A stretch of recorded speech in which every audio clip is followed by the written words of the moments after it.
Hello, everyone. It's a lovely day. Glad to see you. What an honor that you are joining me this afternoon.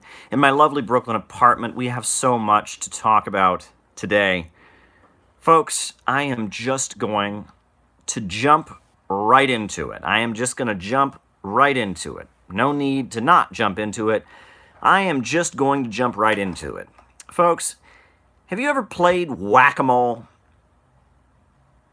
Maybe not. I think I played it one time. But it's an old arcade game, whack-a-mole.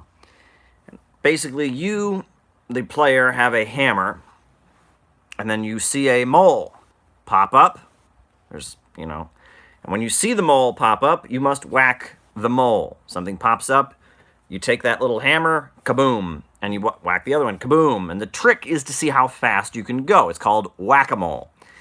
Now, if you want to understand what imperialism is in the 21st century, what it's really always been, imperialism is a global game of whack-a-mole.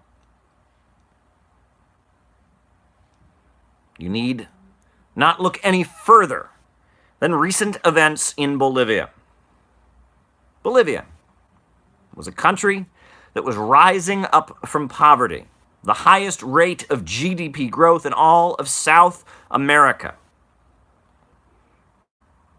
Bolivia was using its mineral resources to develop. The government and the state, the socialist government, Movement Towards Socialism, MAS party, led by Evo Morales, Bolivarian socialism, Evo Morales, the first indigenous head of state since the time of Spanish colonialism. And they were beginning to develop a more prosperous society. People were rising out of poverty. Illiteracy had been abolished. The standard of living was increasing. They were in the process of arranging for their lithium resources to be part of the exciting new economy developing out of China, centered around the One Belt, One Road initiative. The highest rate of GDP growth in all of South America, huge success. And so, what has happened? The imperialists attack. They have attacked. And no, it is not over by any means. The people are in the streets. They are resisting. Janine Áñez, the fanatically racist, anti-indigenous woman who thinks that native and indigenous people are Satanists, she has been coronated by Wall Street in London to rule over the people of Bolivia. But the coal miners and the miners throughout Bolivia are fighting back. The indigenous people are resisting. It is an ongoing struggle. The people of Bolivia are resisting a coup. The United States and the Western powers are backing a coup. And it is an ongoing struggle. And why did it happen? Did it happen because the United States wants to go into Bolivia and invest and help these people start their own businesses and have a prosperous free market economy? No, no, no, no, no. It happened because the people of Bolivia were starting to prosper. Imperialism is not about bringing development. It's not about stabilizing unstable regions. Imperialism is about playing whack-a-mole. Any country that begins to bring itself up, any country that begins to get stronger and more stable, any country that starts to improve its living standards and improve its life, that's when you have to play whack-a-mole and attack. And we've seen this over and over and over again around the world. We've seen it, for example, in the Middle East. Great example. You go back to the 1970s, after the OPEC boycott. You had the Ba'athist Arab socialist governments rising all across that region. You had a wave of anti-imperialism.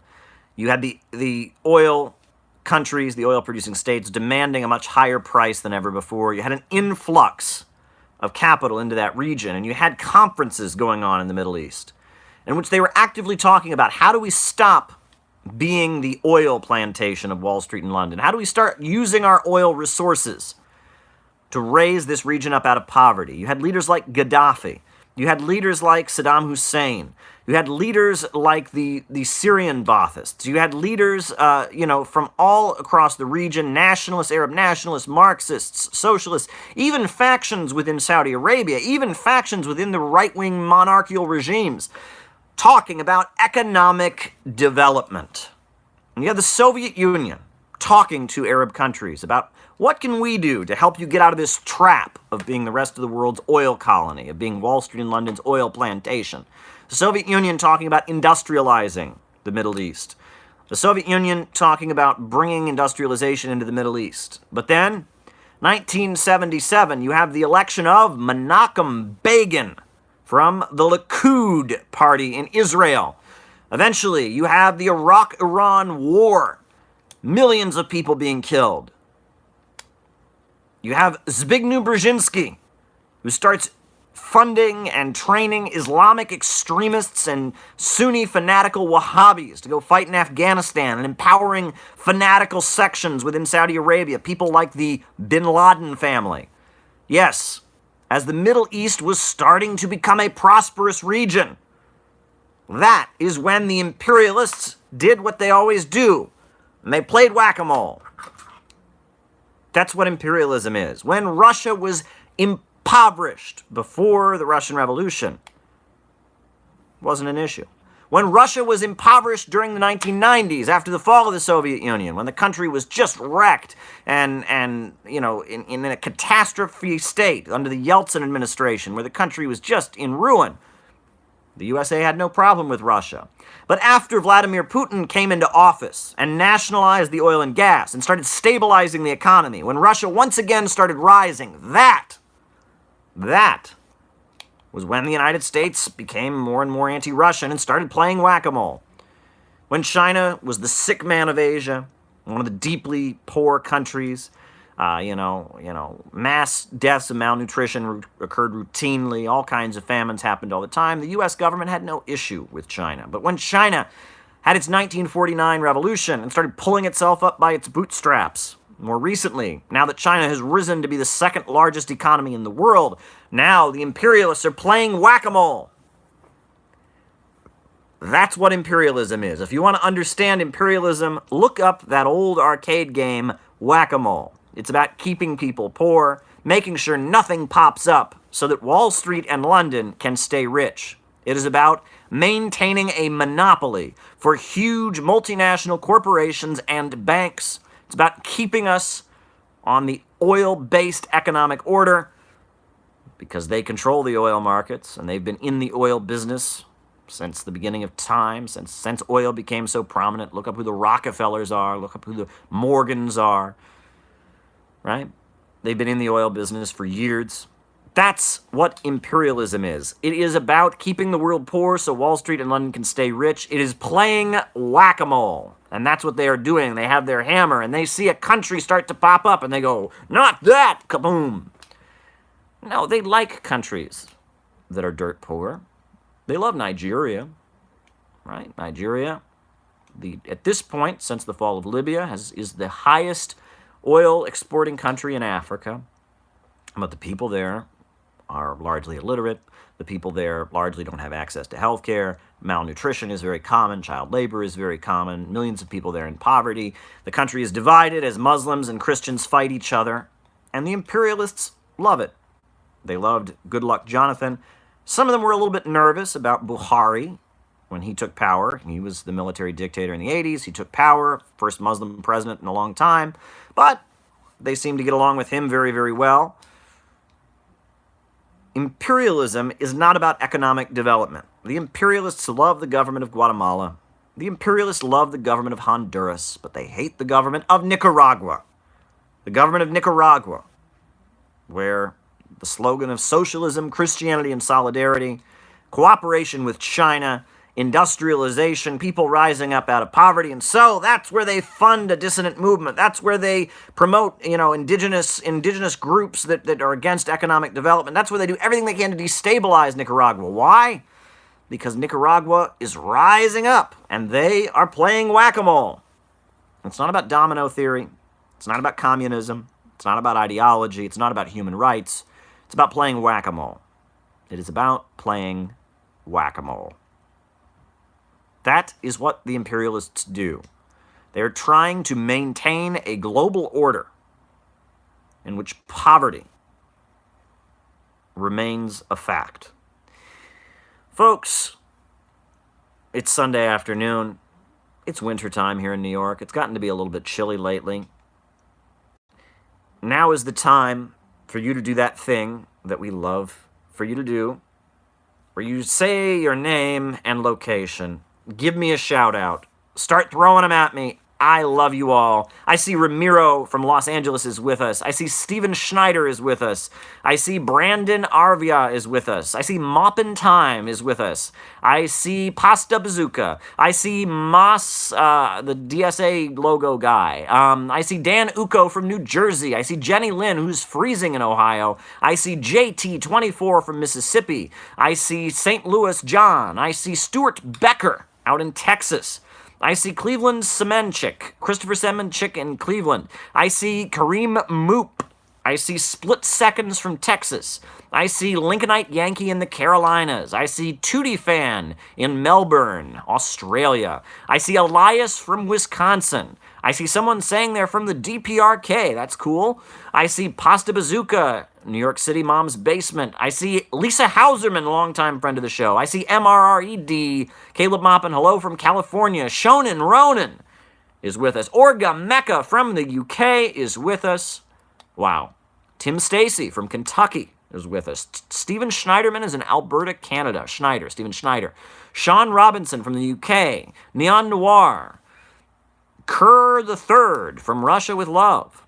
Great. Great, folks. I'm glad you're all here. I'm glad we're having a good time. Mark Shear, North Carolina. Bet you were wondering if I had that diet that will not be named, that beverage. Fresh Flowers says hello. Kaname says he was actually memeing. He's in Maryland. I figured, does that mean people from DPRK aren't watching? I'm sure that there are probably people from the DPRK who have watched some of these lives. I bet you anything. Can't prove it. I don't know. Fresh Flowers is from Toronto. Great. So, folks, now is the time to tweet this out. Make it a bigger conversation. Cut and paste and tweet. Say, what did Caleb just say? Join the conversation. I can't believe Caleb just said this. Someone set him straight. Siram from Sheffield, UK. Now is the time to make this a Facebook status. I'm watching Caleb Maupin right now. Join the conversation. Make this a Facebook status. Now is the time to hit like. Now is the time to hit subscribe if you have not subscribed. Now, Tootie Fan says, I'm drinking the blood of reactionaries. I certainly hope I am not doing that. It just tastes like regular Diet Cola to me. Shaniqua is in Buffalo. Shout out to Shaniqua McAdams. Glad you're with us. We're having a great time here, folks. So much to talk about. Folks, I love Super Chats. I haven't talked about that enough. I love Super Chats. So if you want to shoot me a Super Chat, and you want me to talk about something, do it. That's the best way to do it. I love Super Chat. I love it.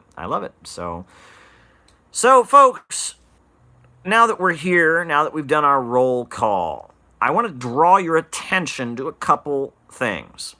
First thing I want to draw your attention to, good friend of mine by the name of Don has made a great video. Don lives in Moscow. He's a great guy. He's from New Jersey. I knew him back in his college days. Smart fellow, sharp, and he lives in Moscow. He's been there for the last couple of years, and he had this idea to go out and make a video interviewing elderly folks who lived during the time of the Soviet Union. And he did it, and he walked around his neighborhood. It wasn't like a specific sample of people. He just walked around the neighborhood he happens to live in Moscow, and interviewed elderly people about what life was like during the time of the Soviet Union. And they said very, very, very positive things. The video's linked down below. You should watch it. You really ought to watch it. They said very positive things about the Soviet Union. And this gets to one of my pet peeves, and I'm sure it's the pet peeve of anyone who believes in socialism. Because you say you believe in socialism or communism or Marxism in the United States. And everyone, not everyone, but a large number, and shout out to Matthew from North Carolina, a large number of wise guys and wise girls will say to you, but haven't you ever talked to anyone who ever lived under socialism? I talked to somebody who grew up in East Germany, and they told me it was awful. Or, I talked to somebody who lived in Cuba and now lives in Miami, and they told me it was awful. I talked to somebody who moved to this country from China, and they told me it was awful. And that's why no one should ever believe in Marxism or socialism, because everyone in the United States has talked to somebody from somewhere who told them that it was awful. But here's the thing. All across Eastern Europe, every year, they do polls. And they ask people, was life better now or before the fall of the Soviet Union, or before the fall of the Eastern Bloc? And these polls come out, and these polls don't come from communists. These are very anti-communist polls. These polls are reported on in the BBC. They even have like anti-communist agencies, the Victims of Communism Foundation. They all do polls in which overwhelmingly people say life was better. In Russia, Soviet nostalgia is at an all-time high. In places like Romania, in places like Lithuania, in places like Estonia, in places like Czechoslovakia, Poland, all kinds of places, people say life was better during the time when socialism was in power. The people who actually lived under it say life was better in huge numbers. Now, as I'm sure you're aware, painfully, the people who actually lived under it and moved to the United States, meaning they got a visa and a green card to move to the United States, yeah, they don't think it was better. But they're not there in the aftermath. They got to move to the United States, number one. Number two, they're not a representative sample of their population. Everybody knows in the United States. It's wild. You talk to them, oh, I knew somebody who lived under communism. Or my favorite is you get, the person from Albania or the person from Estonia or the person from, Nicaragua or Venezuela who walks around and says, it was horrible, and they make up all kinds of things. It was horrible. Hugo Chavez used to kill an innocent baby every single day in front of people. I saw it.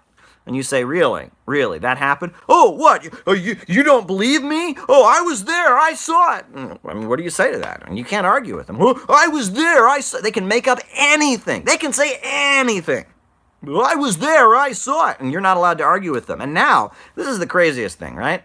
Now, they've learned the ID poll thing from the left, right? It's like the left had it in their heads that ID poll and all of that, identity politics, they call it, was only going to be used by leftists. But now, right, you're white and you're disagreeing with me. Now, I just got a super chat from Jenny Lynn, and she asked me about the Venus Project. Well, I think that's an interesting question, Jenny Lynn. I remember when I was in college, I was a college student, and the movie Zeitgeist came out.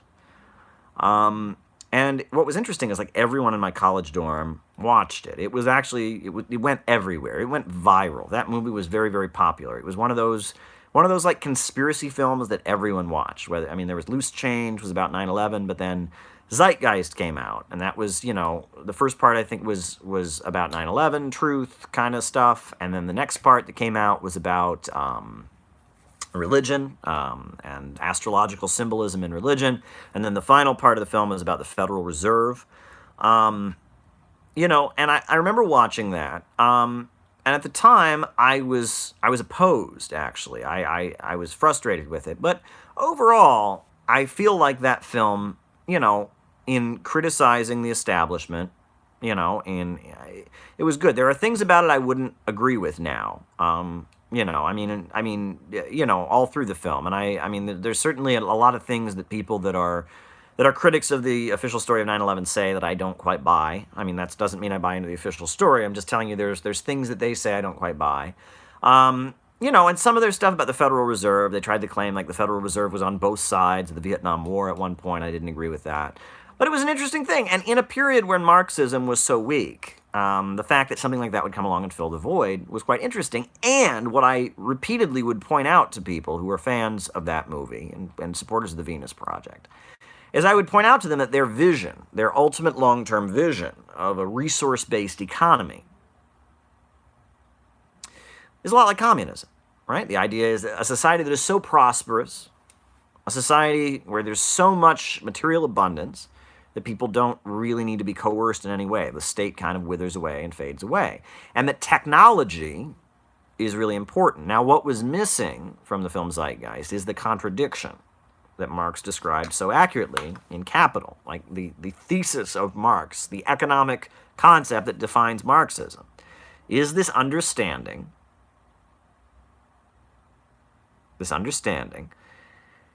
that under capitalism there's a contradiction between prosperity and abundance, that the more efficient it is to produce goods, the poorer people are, and that capitalism leads to a situation where you have poverty amid plenty, right? The fewer people they need on the factory floor, the fewer people they hire, the more goods they can produce, but at the same time, people can't buy back the product that they produce. So yes, and what was good about the Zeitgeist Venus Project crowd that I liked was that they were very pro-technology. They were very pro-technology. They were very future-oriented. But at the same time, there were some of the things, some of the conspiracy narratives that they had about the Federal Reserve, some of that I didn't quite buy. I mean, the Federal Reserve is a thing. It's bad. I'm not a supporter of the Federal Reserve, but like they had kind of the John Birch Society narrative, the creature from Jekyll Island, they had that. And I remember years back, it's again, I haven't thought about the Venus Project in years. That was right as Obama was coming into office, that was a very popular thing. And I remember I went to an anti-war rally in New York City that year, a very big anti-war rally, and the Venus Project had a literature table. And I went to it and I talked to them, I engaged with them. And the people from the Venus Project were very friendly, but they were surrounded by these people that were very, I don't know what the right word is, and I said to them, like, you say communism is a system that has money, so you have to get rid of it. But actually, the ultimate vision of communism is a society without money. And I was trying to have this conversation, and I remember there were, like, guys in leather jackets standing around the table who were not too friendly and were like, get away from here. And they were kind of wanting to fight with me. And that got me the impression that those Zeitgeist was very popular. I saw Ramiro said it led him to communism, and though it was very popular with lefties, I get the idea that a lot of like kind of skinhead neo-Nazi kind of people probably also liked it. And the fact that I was there trying to engage with them about Marxism, and the people from the Venus Project weren't hostile. They were open to having the conversation, but there were these people that were kind of stalking them and supporting them that were kind of, leather jacket, skinhead, you want to fight? You want to fight with me? You want to fight with me, boy? And I thought that was very odd. You have to wonder what that's about. But then, that was kind of weird.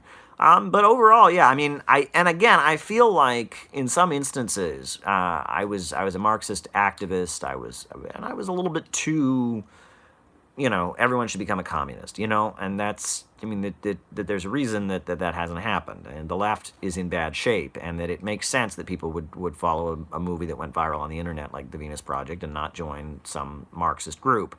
And I was a little bit too stuck in my fanaticism and in awe of Marxism. It was all very new to me. That I just saw the Venus Project as an ideological competitor. I didn't take it for what it was, and that was kind of, and that's what people criticize. The kind of, people joke about kindergarten communism, right? And it's like, you're someone who's just discovered Marxism, is just learning Marxism. They walk around and they go, that is a capitalist, and that is a fascist, and that is a social democrat, and this is communism. And it's like almost like someone who's learning a new language. It's like they know how to say the word for dog. They know how to say the word for sidewalk. They know how to say the word for grass. They know how to say the word for tree. And it's like there's more to understanding. There's more to Marxism. Marxism is a method for understanding how the world works. It's not simply a vocabulary lesson. And if you just walk around, if you think being a Marxist gives you the ability to walk around and point at people and say, "Aha, you are not a Marxist," you're not really doing your job. And I feel like with the Venus Project, that was my response to it when it was coming up. Is I just pointed out and said, "That's not Marxism." Well, no, whoop-de-doo, Caleb. And that's kind of a problem that people that are very dogmatic, and a lot of the people who don't like me. I mean, it's like, they respond to me, "Caleb, you said something that violates these rules." Well, have you ever questioned those rules? I understand what I'm saying is contrary to what you've been taught to espouse, which it is. I'm an unorthodox Marxist. I'm not a dogmatist, and I say a lot of things. I like Huey Long. I talk about Huey Long and the influence that he had being progressive. I talk about the need to find a uniquely American socialism. All of that, people say to me, "Well, that's breaking the rule." And I know it's breaking the rule, folks, but I'm telling you that we've been playing by these same rules for a long time, and it hasn't been going so well, and that Lenin broke the rules by, his theory of imperialism, by his understanding of the national question. Mao broke the rules. Fidel Castro broke the rules. The Bolivarians broke the rules. The Baathists broke the rules. That when you see things in this kind of like, there are these ideological rules I've been given, and there are people who follow them, and there are those who don't. If you see the world that way, you're not really thinking with the level of depth that gives you the ability to change the world. You're kind of not being a Marxist at that point, as much as you're being a rigid Marxist. You're not using Marxism as a method to think. You're just kind of enforcing a dogma. And I feel like the Venus Project, compared to a lot of the crap that was going around at that time, the Venus Project was much better. It was way better than the libertarian element. It was a lot of libertarian kind of people got into the Venus Project, but if you looked at what they were actually aiming for society without money, it was more progressive than that. The Venus Project didn't say communism was the root of all evil. They did run a little bit of this communism's a Wall Street conspiracy stuff, but it wasn't like the libertarian crowd. It wasn't like the Tea Party saying, it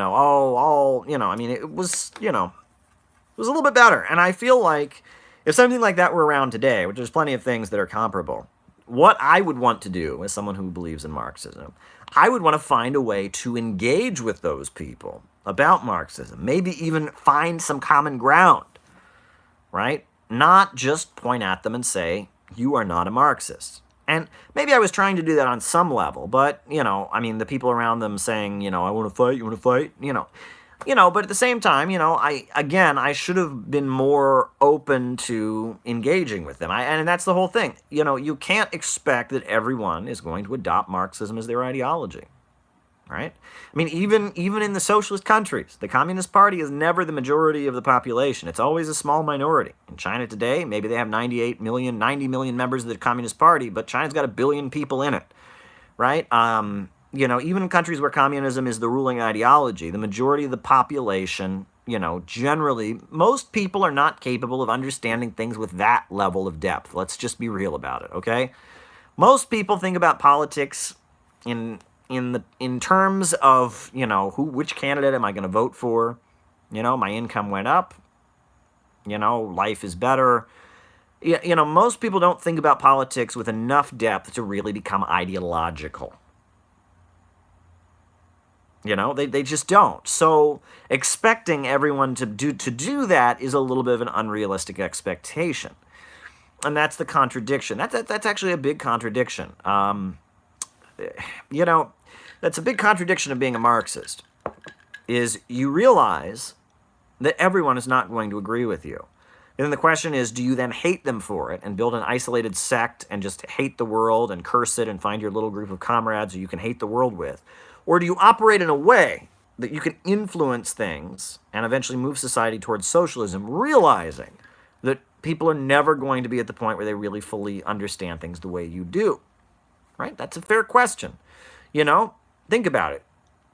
Millions and millions and millions of Bolivians voted for Evo Morales. Do you really believe that all those Bolivians who voted for Evo Morales voted for him because they had read the Communist Manifesto, they had read the Bolivarian manifestos, they'd compared it? No, of course not.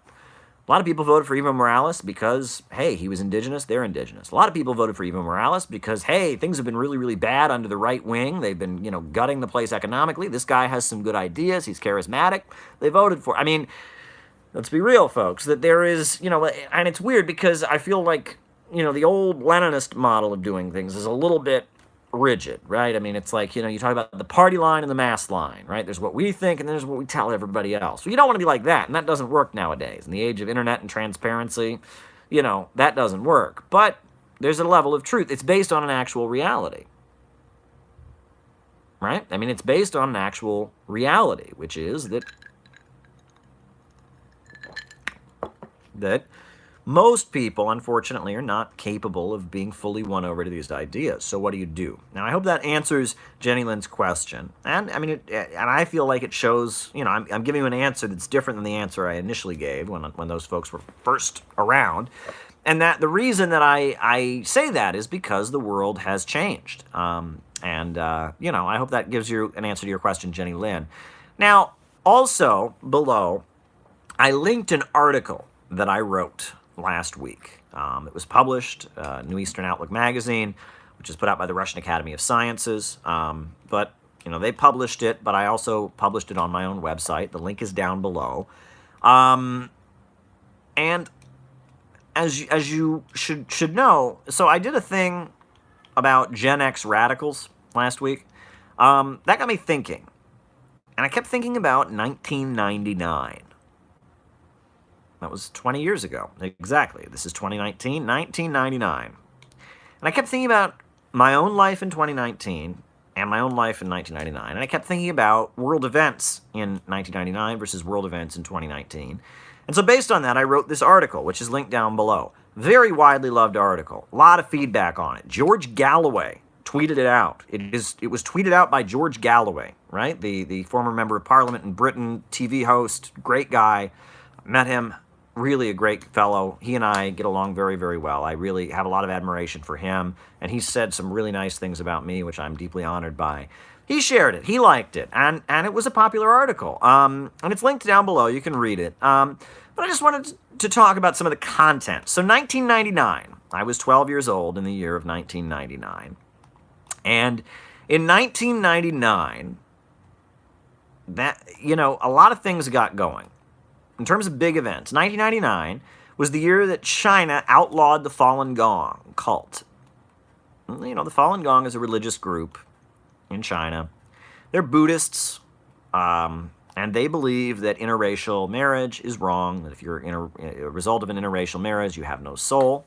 They believe that homosexuals should be persecuted. One of their main gripes against the Chinese government is that the Chinese government allows women to participate in the political process. Women in China are able to vote, women run for office, and the Falun Gong, believes that's wrong. They believe that's a sign of a Dharma-ending period. The Falun Gong basically wants feudalism back in China, and they have these joint exercise things where everyone does the same exercises together. They believe you have this magic wheel in your stomach, and by doing these exercises, that stimulates it, so when you die, your soul goes to heaven or something like that. Very weird religious group. And in China, they had millions of members, and they were pulling off all these well-coordinated protests. Why? Because the internet. The internet was a new thing in 1999. And with the internet, the Falun Gong, and I'm sure they most likely had the help of U.S. intelligence agencies, they were trying to pull off some kind of color revolution. And they built this cult, and they recruited a lot of young people, separated them from their families, and they were, it was a very, very big thing. But it was because of the internet that they were very successful in disrupting Chinese society. And the same thing was happening in 1999 in Serbia, right? You had the NATO bombing campaign, but after the NATO bombing campaign, you had Otpor. And what was that? A resistance group created by Western intelligence agencies that disrupted Serbian society, tried to bring down the socialist leader, Slobodan Milosevic. And if you look at it, if you look at the what they were doing, it was the same kind of thing that Brzezinski and Soros and all of them had done all over Eastern Europe. They built a movement of young people. Wasn't really clear what they were about. Created disruption, but they were using the internet. Right now, fast forward to 2011. Look what happened with the Arab Spring. Right, the internet was this tool that made the color revolution game that the imperialists had been playing in the late Cold War. Made it way, way easier. right? The Arab Spring, you had Jared Cohen, who was on the board of Google working at the State Department, blatantly admitting that he was working with the State Department and Google to foment dissent in oppressive regimes. That was the beginning. 1999 was the beginning of the internet disruption by the imperialists, of the imperialists using the internet. Like 1999, there was no social media yet. I don't even think MySpace had come into existence yet. I certainly didn't know about it. But they were beginning to experiment with using the internet to disrupt and overthrow anti-imperialist countries, 1999. Second thing that was big in 1999, and again, might seem unrelated, but in a big way it's related. 1999, you had the Columbine Massacre. Right? Columbine Massacre. 2 students, Eric Harris and Dylan Klebold, went to their school in Littleton, Colorado, and shot 13 of their classmates. Ruthless mass murder. And school shootings, you have to remember, weren't an everyday thing back then. Nowadays, there was a school shooting on Friday. I don't even know what the killer's name was. I don't even remember. I've forgotten about it already, right? But back then, the Columbine Massacre, 15 people dead, 13 victims, 2 perpetrators who then shot themselves. It was like we talked about nothing but that for weeks because it was a new occurrence. All over the media. Everyone talked about it. And what is so amazing about Columbine is that American mainstream media got almost everything about the 1999, the original school shooting in the United States. They got almost everything about it completely wrong. All right, Lucas Marshall is pointing out they banned trench coats from school. Right. We were all told right after Columbine, everyone, it was on every TV station, our school teachers told us that the Columbine shooters had been part of something called a trench coat mafia. That was false. There was a group at their school called the Trench Coat Mafia. Eric Harris and Dylan Klebold were not in it. In fact, the only time they were ever seen wearing trench coats was when they did the killing. They were like covering up their guns inside of their trench coats. They did not wear black trench coats. That was just not true. There was a group of kids at the school who called themselves the Trench Coat Mafia. Eric Harris and Dylan Klebold weren't in it. They weren't. Another thing, we were all told that the Columbine Massacre was carried out by these kids who wore black trench coats, false, who listened to Marilyn Manson's rock music. Marilyn Manson, rock musician, who was like kind of transgendery looking, and he did some like Nazi-ish kind of things in his rock and roll music. His appearance was kind of hinting at trans stuff. And he wore like a Nazi hat and would make references to Nietzsche and stuff. And he was just this musician who was popular. He was on MTV. He was just a popular guy. He's actually from near the area I grew up in, which is hilarious. He was from Akron, Ohio. I'm from another little town near there in Ohio. And I guess in high school, everyone knew the guy as Brian Warner. And he was just the kind of a weird guy that no one really paid any attention to. And next thing you know, he's Marilyn Manson. But it had nothing to do with the kids didn't listen to Marilyn Manson. The 2 shooters, Eric Harris and Dylan Klebold, did not listen to Marilyn Manson. They didn't. I mean, they just didn't do it. They were not fans of Marilyn Manson's work. But somehow, they blamed Marilyn Manson for the shooting. And again, it was, if you listened to you said the words, "I like Marilyn Manson," everyone in the room would go, it was like this weird atmosphere was created where it was like if you wore a black trench coat, if you listened to Marilyn Manson, you're probably going to kill us all. I did not wear a black trench coat and I did not listen to Marilyn Manson. Thank God. I was a 5th grader. But, it was this weird atmosphere. Another detail is we were told that it was about bullying. And what was so weird about this? Bullying is an awful thing. And so some good things came out of that. They said it was about bullying. They did new trainings about school bullying. They passed even some new laws in different states regarding how bullying was treated. Another thing that happened that wasn't good is it was like if a kid was being bullied. I remember this from when I was in school. If a kid was being bullied, so not only is he getting bullied, but now we're going to start saying, I bet he's going to be a shooter. And so then it was very weird, right? It was strange. But the narrative was Columbine was these 2 kids were bullied and they were taking revenge for bullying. and it was weird. On the one hand, there was a lot more like awareness about bullying, and on the other hand, there's this feeling that you should further victimize kids who are being bullied. If kids are being bullied, not only should they suffer being bullied, but they should also be like subject to, being treated with suspicion. That was very odd. But then at the end of the day, it wasn't true. Right? In their diaries and and these kids wrote videos and manifestos and all kinds of things. They didn't say a word about bullying. In fact, one of the shooters, Eric Harris, was himself a bully. He was a psychopath. He enjoyed hurting other people. He tortured animals when he was a kid. He had a father who was an Air Force officer, I believe, had a military background. He went to some boot camps for troubled children, and he was a kid who loved violence, and he was actually a bully. Now the other kid, Dylan Klebold, was, I believe, somewhat disabled. That they've said he had some kind of learning disabilities, and he kind of came under Eric Harris's influence. But regardless, it that school shooting was not about bullying. The FBI, all the reports have come out, had nothing to do with bullying. But we all thought it was about bullying. We learned that there were these kids that were wearing black trench coats and listening to Marilyn Manson, and the other kids bullied them, so one day they showed up and shot them. False, false, false. That wasn't true. But, so CNN was wrong about, three major components of the story. But the worst one where the U.S. media got it wrong about Columbine was the death of Cassie Burnell. And I remember that. And folks, it gets me angry just thinking about this. Right? We all love each other. We're smiling here, trying not, but it makes me angry. At the Columbine massacre, April 20th, 1999, the kids were like Nazi admirers. They picked Hitler's birthday to do it. They also picked 420 because they were marijuana users. Right?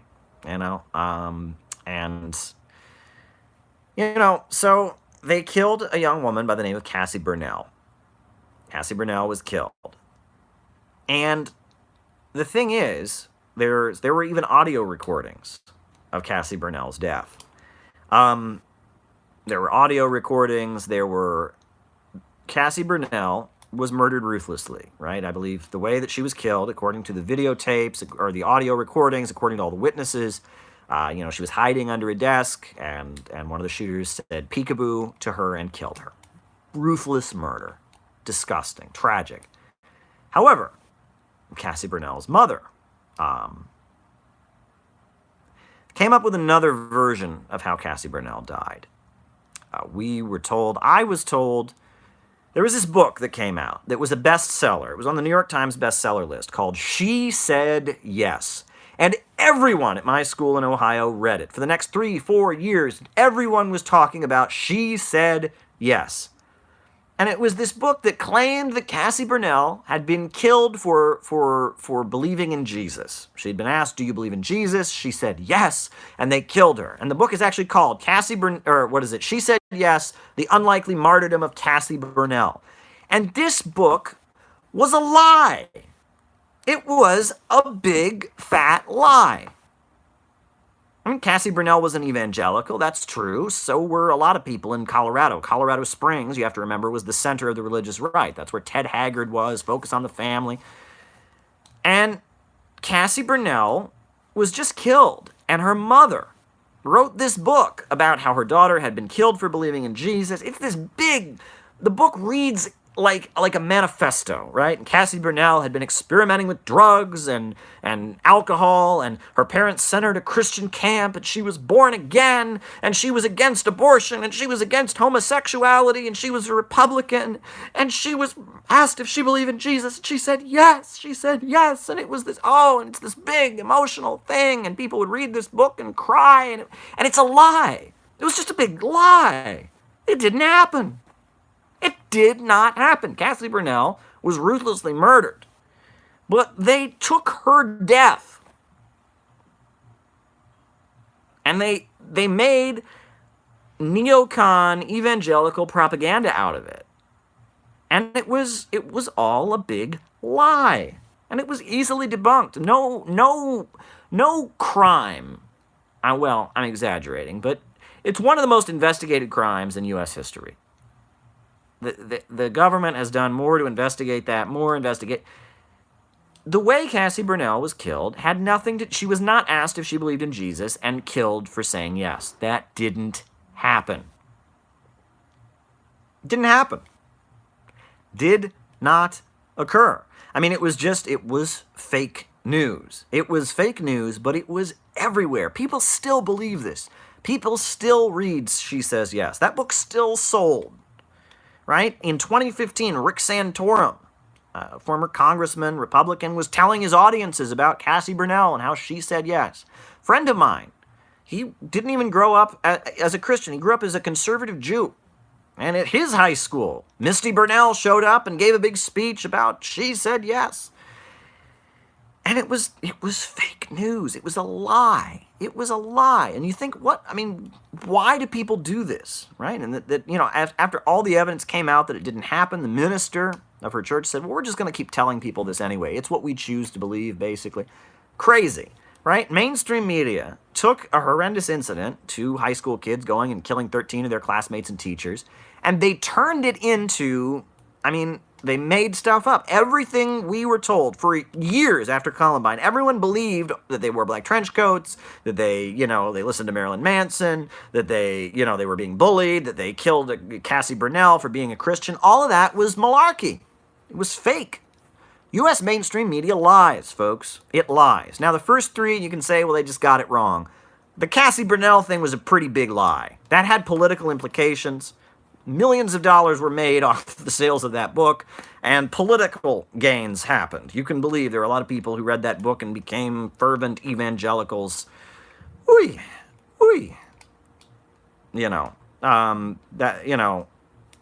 disgusting.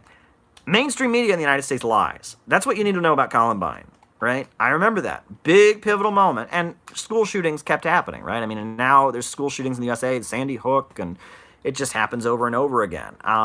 It's tragic. And then you wonder, there are all these people on the internet. Every time a school shooting happens, they go, false flag. Well, I believe these school shootings are happening. These false flag people, I don't agree with them. But you can understand why they might feel that way, because look how much deception, has been poured onto these events. That the mainstream media, politicizes these events to push various agendas. Problematic.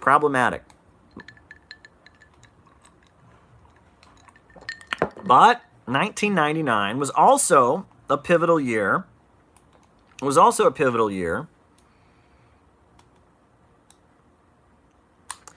Because that was the year that Hugo Chavez took office. Right? Hugo Chavez had been elected as the president of Venezuela that year. And you have to remember, when Hugo Chavez took office, he said he didn't believe in socialism. He said he didn't believe in capitalism or socialism. He believed in the third way. And basically what had happened is Venezuela was being plundered by the IMF and the World Bank, and, the garbage wasn't being collected, and the electricity would go off for weeks because Wall Street and London were just, plundering and looting Venezuela. And Hugo Chavez was a former paratrooper, and he came in there and he said, I'm a strong man, I love Venezuela, I am going to take office and fix this. 1999.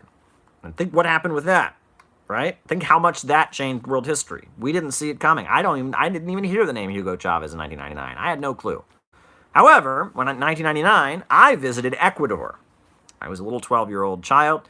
I've told this story before, but it's worth telling. I visited Ecuador in 1999 with my dad, and I saw poverty. I had never seen the level of poverty I saw when I was in Ecuador. I remember getting off the plane with my dad and walking outside the airport and seeing a crowd of desperate, starving people outside the airport.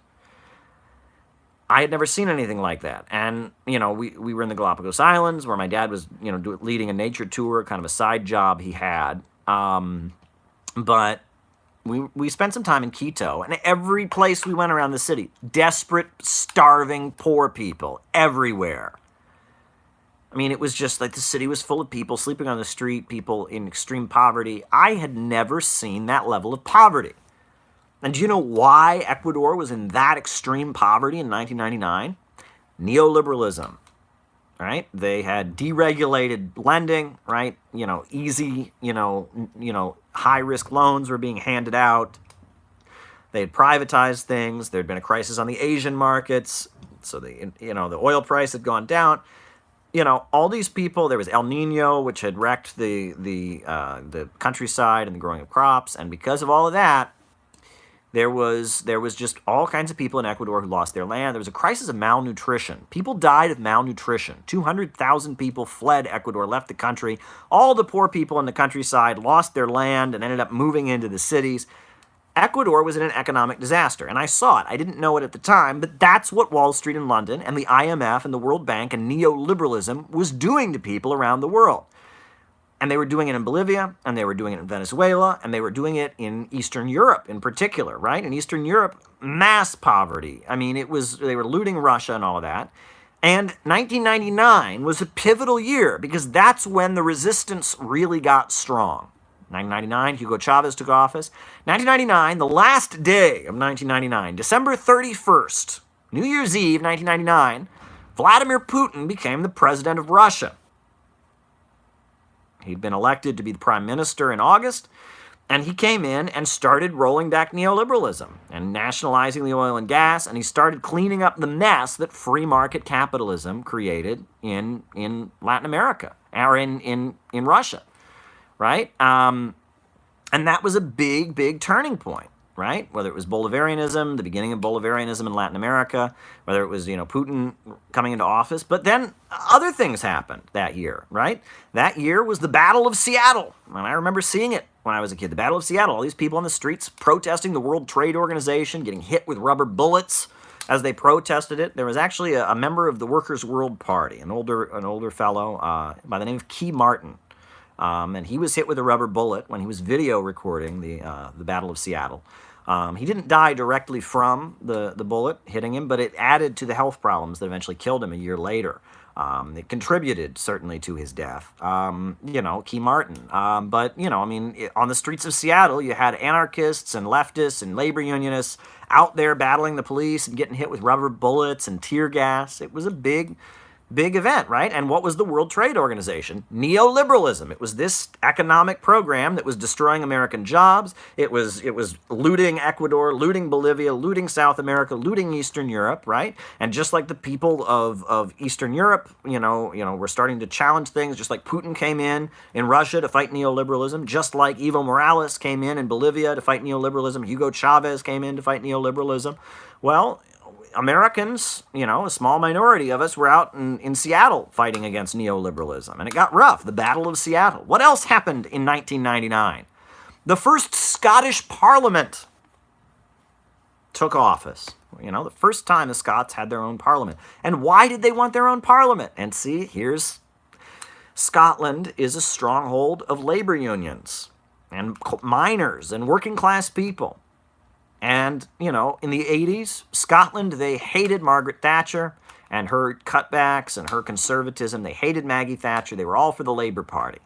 And then in the 1990s, Tony Blair became the leader of the Labour Party. In 1994, he cut all the socialism out of the Labour Party. There was Clause 4 of the Labour Party's constitution that said they wanted the means of production to be controlled by the people. He eliminated that. He said socialism just means a good economy for everyone or something like that.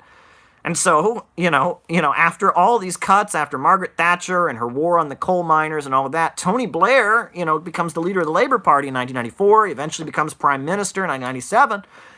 And he starts doing the same thing. This is the Labour Party. He starts carrying out the same kind of policies that Margaret Thatcher carried out. So, the people of Scotland said, okay, we want our own parliament. We want to control our money. We don't want London and its Office of Scottish Affairs to make budget decisions, and they voted in a referendum to have their own parliament. And the first Scottish parliament was created in 1999, a response to neoliberalism. And what has come out of that? Well, the first election they had, who did they elect? Tommy Sheridan. A guy amazing speaker, an independent activist and a socialist, Tommy Sheridan. Who else did they elect? The Scottish National Party, which has been around for a long time, but starting in the 90s, the Scottish National Party stopped emphasizing Scottish culture and traditions and why they're different than the English, and started emphasizing opposing austerity. The Scottish people believe in socialism. They do. I mean, they voted for the Labour Party. They believe in socialism. Unions are strong there. The Scottish people believe in socialism. And Britain was moving toward neoliberalism, and the Scottish people had had enough of it. You had up until 2014, they almost voted for independence from Britain. And the whole establishment, everyone, Obama and everybody, millions of dollars was spent to keep, and it almost passed in 2014. And now Scottish independence is back on the table. Why? Neoliberalism.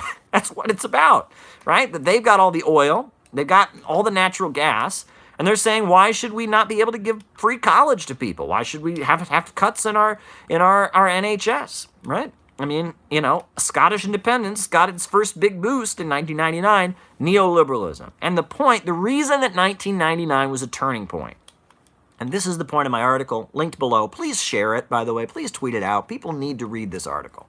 They need to read this article. It's not a matter of me trying to promote myself. People need to understand the contents of this article. The reason 1999 was such a pivotal year was because in 1989, the Berlin Wall had fallen. 1991, the Soviet Union had fallen, and capitalism had declared victory. Capitalism said, we are the end of history. We are the final system. Francis Fukuyama. And capitalism spent a decade between 1989 and 1999, proving that it didn't work. Millions of people died in Eastern Europe. Sex trafficking, drug addiction, suicide, unemployment, malnutrition. Millions of people died in Latin America. Free market capitalism declared victory in the Cold War and promised to bring prosperity. And it was the god that failed. And even in the places where capitalism was prosperous, in the United States, it was supposed to be creating this new society based on freedom and look at the Columbine massacre. Capitalism was the god that failed. And in 1999, the world was saying, okay, you defeated, Marxism, Leninism, the Cold War is over, and you were supposed to give us a brave new world, a new world order. That's what George H. Walker Bush called it, a new world order. As the Soviet Union was falling, he said, the new world order. The new world order was proving itself to be a failure. So resistance began popping up in Eastern Europe, in South America, and resistance had been there the whole time, but resistance started gaining ground in 1999. And it's like you plant an acorn, and it grows up into an oak tree. Because think about what happened. Hugo Chavez's victory, I didn't even know it happened. Putin's presidency, didn't even know it happened. But look what these little acorns that were planted in 1999 blossomed into. Think about it. That should blow your mind. Think of what happened with the Battle of Seattle. Just the beginning. We got Bernie Sanders now. Right? Who would have ever thought, right? Those people protesting at the Battle of Seattle, who would have ever thought that there'd be somebody preaching basically their message, as a major candidate for president of the United States? Right? I mean, these little acorns were planted, right? I mean, who would have thought, as the Chinese government is cracking down on the internet and the Falun Gong, who'd have thought that would have turned into the Arab Spring and the civil war in Libya and Syria? I mean, you know what I mean? Like, these little seeds were being planted. And the point of my article, really, is that we should be keeping track of these little seeds that are being planted, because seeds tend to grow, not always, but sometimes those acorns grow up into being oak trees. That's the point of my article. So that's why I hope you all will tweet it out and share it. It's linked below. And people need to read this. People need to have this understanding, right? But anyway, folks, like I said, I love super chats if you want to throw any at me. I've got plenty more to talk about. Wow, plenty more.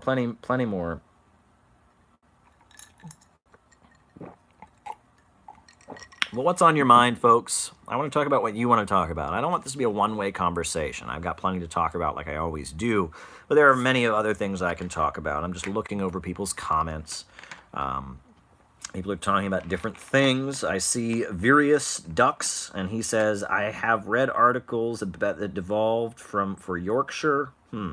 Okay. Jenny Lynn says, my vinyl collection is boxes currently. My record player finally broke. Okay, yeah. I remember when I was a kid listening to my parents' records on the record player. And that's Joe Biden, right? You got to keep the record player on. Now do what they told you, says Neon Noir. Now do what they told you. That's Rage Against the Machine, right? You're under control. Now you do what they told you, right? That was a hit song at that point, I believe. Tom Morello and Rage Against the Machine. They were kind of the left-wing, they were like rap metal during that time. You're under control. Now you do what they told you. Now you're under control. That was a hit song, Tom Morello. And hey, Caleb, I've been a big fan for a long time. I have a question. Are you part of the anti-glasses gang? I don't even know what that means. I mean, I don't have glasses, personally. I've always had good eyesight, runs in my mother's family. But I think glasses are cool. I mean, there's this feeling, some kids really don't want to wear glasses because they think like it makes them look like a nerd. Other kids really do want to wear glasses and they think it makes them look smart. I'm indifferent toward it. I mean, it's just one look. And, some people who think glasses aren't very good for them, they do the contact lenses thing. Maybe you're referring to something I don't know about, like anti-glasses gang. You're referring to something I don't know about it, but maybe that means something I don't know. But I have no problem with eyeglasses. I think eyeglasses are fine. If people want to wear eyeglasses, go for it. Go for it. Interesting question. I don't know what the anti-glasses gang is. It refers to Pol Pot. Well, I'm not a fan of Pol Pot. And Pol Pot was covertly supported by U.S. intelligence. That's well documented. And I've talked about this before. I mean, Pol Pot believed, and this is an interesting thing. You want to talk about this? Let's talk about this. Thank you. I didn't know that was a meme about Pol Pot. But here's the thing. Pol Pot's belief system was this. You can have socialism without material abundance.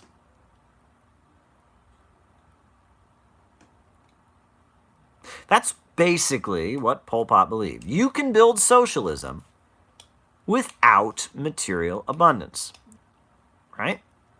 Marxism says we need to seize the control of the means of production, operate them rationally, so we can build up material abundance so that all classes and all that can break down. Pol Pot didn't believe that. He believed what the Gang of Four in China believed, that you could transition to communism in amid a lower stage. What is it? You could transition within poverty. Basically, you could create communism on the basis of poverty. You don't have to raise the level of productive forces. You can transition toward communism without material abundance. And that's what Pol Pot believed. And he was covertly supported by the United States to fight against the Vietnamese.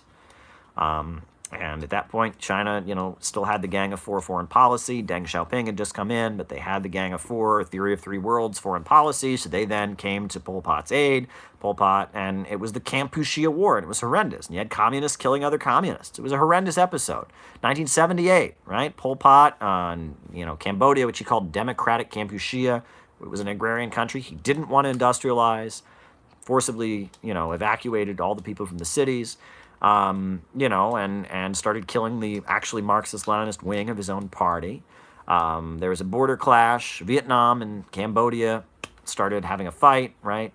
Pol Pot says he's fighting the Soviet social imperialists, some of that ultra-Maoist language, right? Vietnam is getting support from the Soviet Union, and so China and secretly the United States, right? That wasn't acknowledged, but secretly the United States,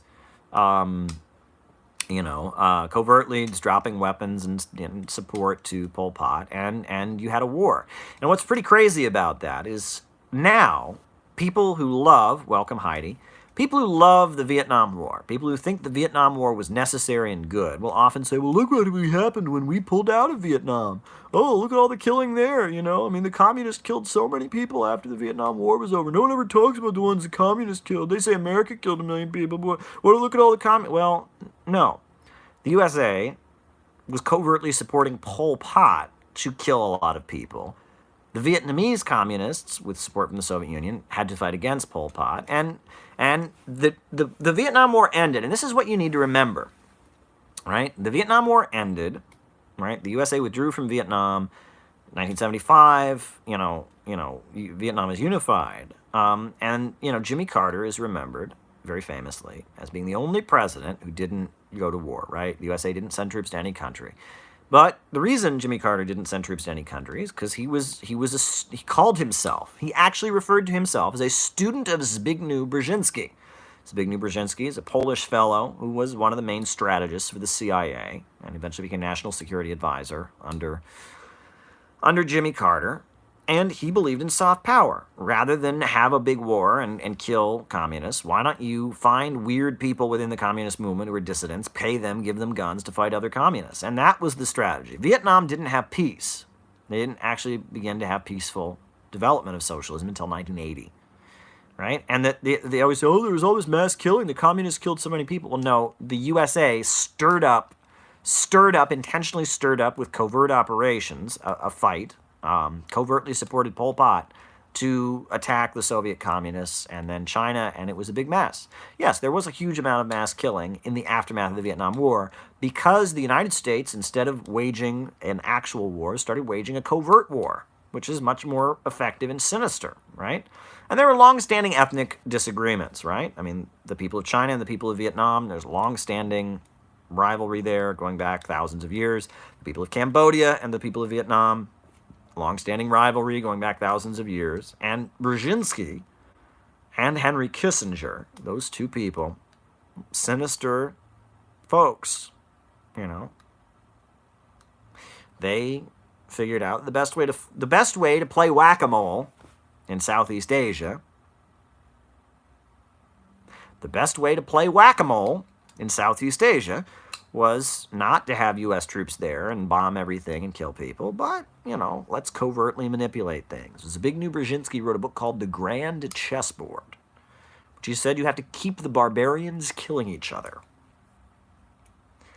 Right? And that was the era. And that's the liberals. That's the Eastern establishment. That's the Rockefellers. That's not the military-industrial complex that likes big, huge wars and bombing and peace through strength. That's the Eastern establishment. That's the no-growth, Rockefeller, neo-Malthusian wing of American politics. And after the Vietnam War was such a disaster, they had the upper hand in foreign policy circles. Right? Brzezinski's strategy to fight the Soviets was to, quote, give them their own Vietnam in Afghanistan. Right? These people knew what they were doing.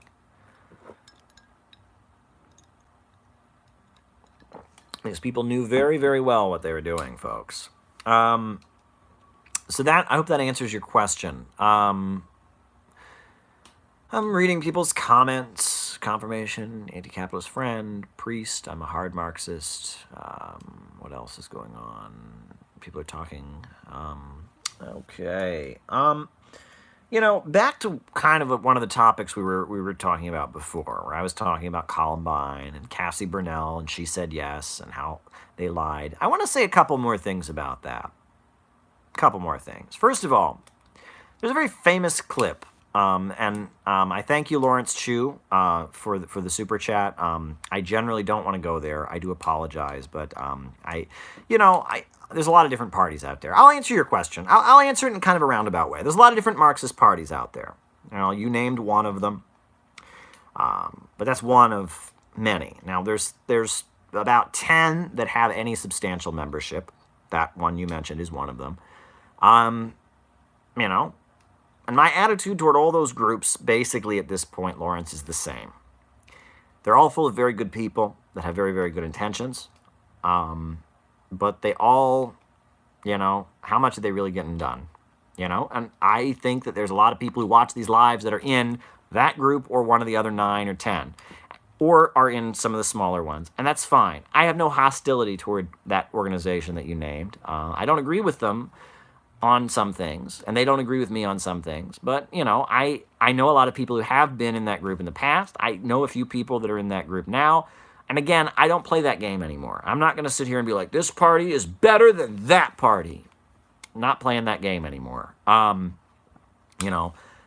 main feeling is that Marxists need to get out of the movement and get to the masses. Get out of the movement and get to the masses. That is my feeling. Out of the movement and get to the masses. Out of the movement and get to the masses. And there is a culture in the left of trying to be the most. It's like they've given up. A lot of the left, all of the left for the most part, all of the MLs, Marxist, Leninists, whatever, for the most part, they've given up on trying to reach the masses. Right? They assume that the masses of people, average Americans, are just too bought off and too right wing and too whatever. And so it's not really about trying to build socialism in the United States. It's about trying to be king of the protest cage. The movement, I am going to be the most radical looking, and I mean, that's not where I'm at. I want to bring socialism to average people. I want to bring socialism to middle America. I want people in the United States who are losing their jobs, losing their homes, are frustrated with the status quo to adopt Marxism, Leninism as their ideology, to believe in socialism. That's what I want. That is what I want. And so, you named one group. You could have named another group. You could have named a group I used to be in. I mean, fine. Okay? You did that, and that's, I don't want to pick a fight with any particular group. I don't want to go after them, but at the same time, are any of those groups? My overall critique of that particular organization you raised would be the same as my criticism of any other group you would have mentioned, which is we need to get to the masses. We need to get out of the movement. The movement is a dead end, right? The masses are who we need to reach. And in order to do that, we have to start breaking the rules. The rules that we have learned over the past few decades about what socialism, how you talk about socialism, those rules that you have learned, they need to be broken. If we keep playing by those rules, we are going to lose.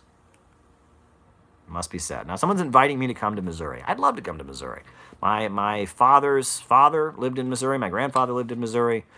Hey, if you can help arrange for me to come out there and give a talk, I'd like to. And that goes for any other part of the country, too. I like to travel. I like to give talks. There's a lot of other, please shoot me an email. Let's do it. So I wanted to get back to something I was talking about before. Now, earlier in this live, we were talking about the Columbine Massacre and Cassie Burnell, right? And, she said yes, that whole thing. But one of the saddest things about Columbine, and this shows how the United States, I feel like awareness around racism has gotten better in the United States. I think more people talk about racism and what's wrong with it.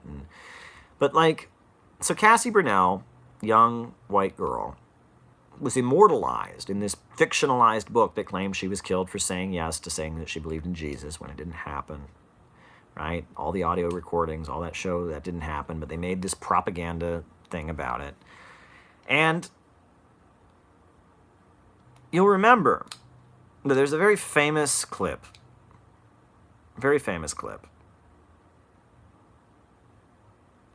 from Columbine where this girl is crying and she says, quote, this direct quote, "They shot the black kid because he was black." Well, the black kid had a name. His name was Isaiah Shoals. And he was an athlete. He'd had a heart condition that he struggled with. He overcame his heart condition. He was a wrestler and a football player, and he wanted to be a stand-up comedian. And he'd actually done some stand-up around the school. Before he was murdered, the shooters went on a racist rant against black people before they murdered him. And it says something about how sick this country can be. That a young white girl was killed, and they made up,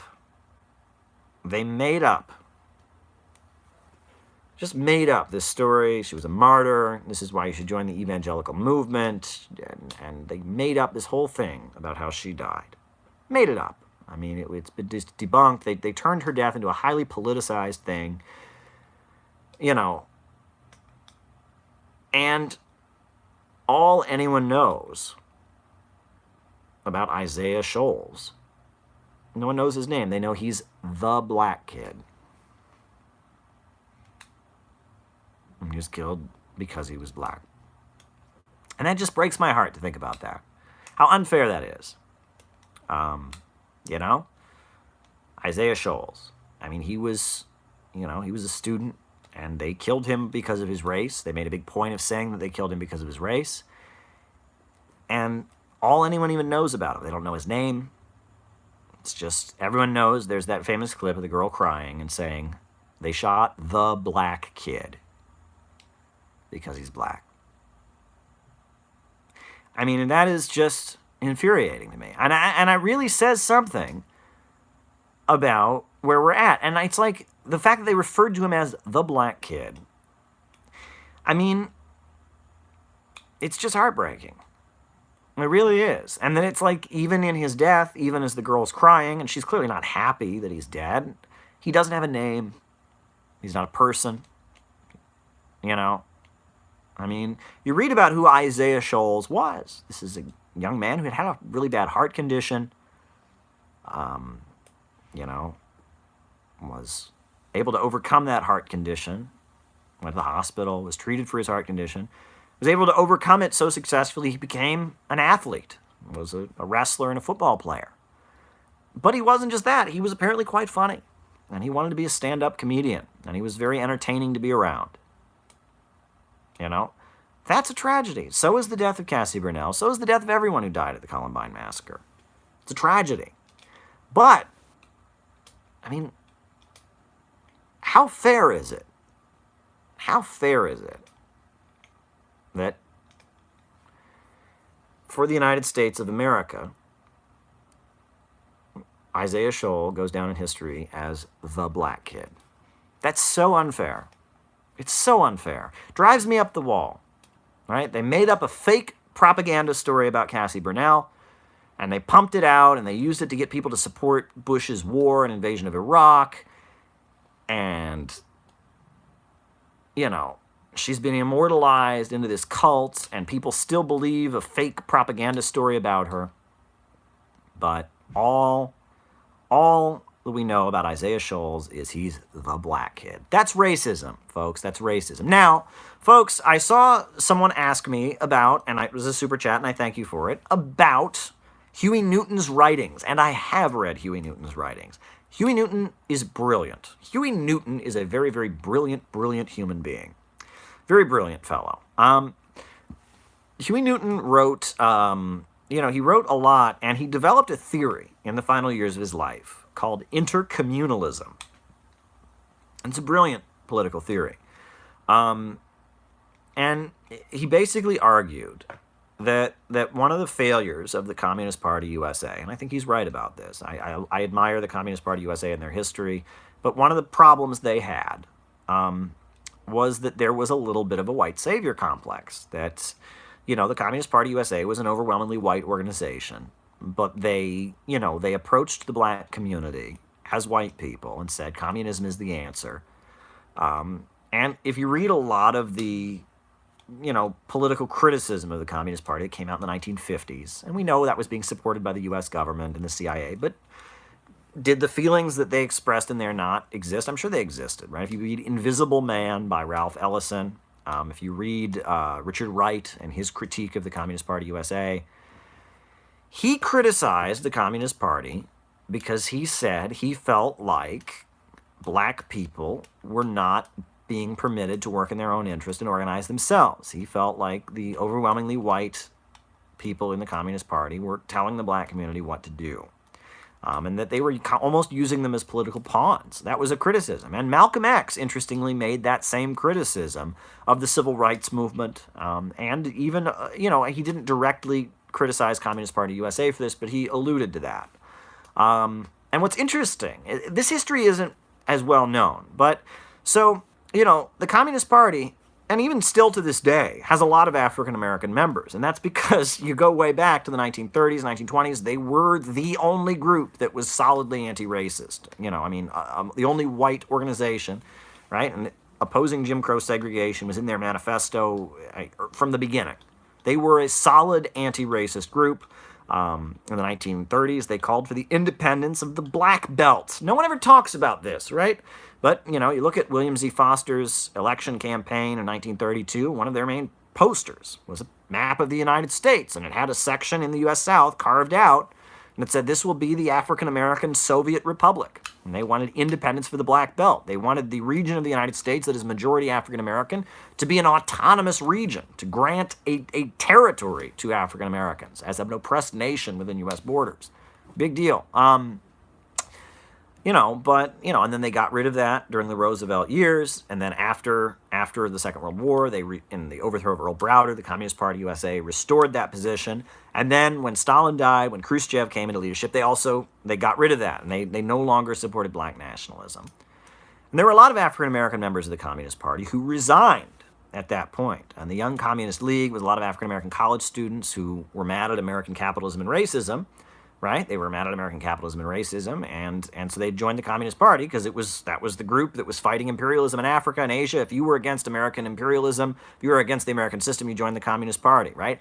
Malcolm X even wrote a letter from prison to one of the U.S. presidents, I think President Truman, when Malcolm X was in prison. He wrote a letter saying, "I'm a communist," right? It was basically if you were against American capitalism, you were with the communists. So there was a number of young African Americans and older African Americans who were in the Communist Party.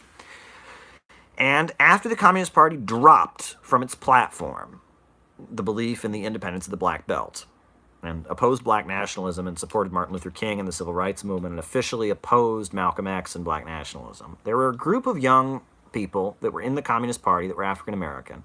They were in Ohio. Well, they weren't all in Ohio, but they had a convention at Ohio State University.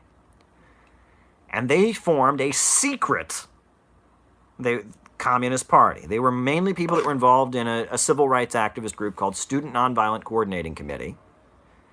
And they formed a secret communist group that was a split from the Communist Party that they called the RAMs, Revolutionary Action Movement, RAM. And it was a secret group. It was not public. And Malcolm X met with them in the final years of his life. And Huey Newton was a member of RAM. And so was Bobby Seale, and some of the founders of the Black Panthers were part of the Revolutionary Action Movement, RAM. Right?